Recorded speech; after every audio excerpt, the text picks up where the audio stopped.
Hello friends and welcome back to my channel, Blue Nose Trading. My name is Tori Solis and today I'm going to be showing you how and why I preheat my ceramic mugs.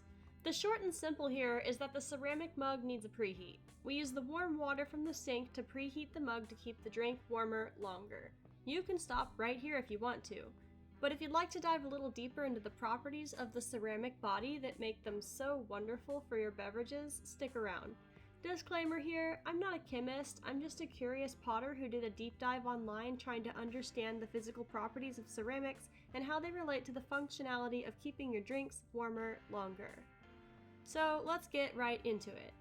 The ceramic body has heat capacity, which allows heat to stay within the mug and the mug walls. But first, the liquid will need to meet equilibrium with the ceramic mug walls.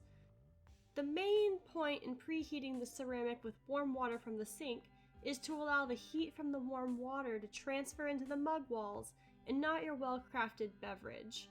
Some heat is lost while the ceramic walls and drink reach equilibrium. But once equilibrium is met, your ceramic cup will keep that energy stored in its complex crystal network of its walls and not release it quickly into the atmosphere or into your hands. Now, another note here, as you can see, I'm using one of my travel tumblers without a handle. I'm also using a milk frother to make my matcha latte that does not exceed 155 degrees Fahrenheit. For my husband's coffee, the hot water cools off slightly as the coffee brews in the French press, and then is again cooled by adding almond milk. It's important to remember that the ceramic walls of your mug are seeking to reach equilibrium with the liquid inside of them. This means that if you pour a boiling liquid into the ceramic mug, the direct walls are going to be reaching for that equilibrium point of water that was just boiling, which was around 212 degrees. If you're starting with a very hot drink, like boiling water poured over a tea bag, or a 1-cup coffee maker brewed straight into the cup, you may not need to preheat your mug. The amount of heat lost in the equilibrium transfer to the walls might even help to cool it down to a safer temperature. But, because there's always something, right? If you live somewhere where your mugs are really cold, it's a good idea to preheat the mug anyway so you don't cause thermal shock when you put a boiling liquid into it. A rapid and sudden change in temperature can cause thermal shock, which can cause ceramic to crack and break. Which is a sad day indeed, but it does happen. Mugs are not forever, only for some time, just like anything. So anyways, I always like to mention and strongly encourage that if you are someone who likes to drink boiling hot liquids or carry boiling hot liquids around until they cool off and you're ready to drink them later, you should choose a mug style that has a handle.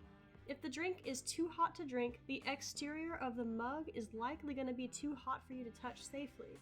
I make sip top designs with handles and regular mugs with handles and no tops. You can find all kinds of mugs for all kinds of drinks on my website, bluenosetrading.com. Anyways, thank you for tuning in this week.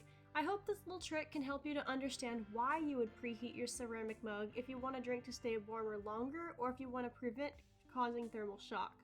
And also maybe understand that no matter how well crafted any ceramic mug is, nothing is going to change the laws of thermodynamics or the physical properties of the ceramic medium. And mugs are still going to be hot if you put boiling liquids inside of them. And if you pour a boiling liquid into a frozen mug, it might break. So please be safe out there, everybody. If you'd like to help support my channel, you can become a patron at patreon.com/bluenosetrading.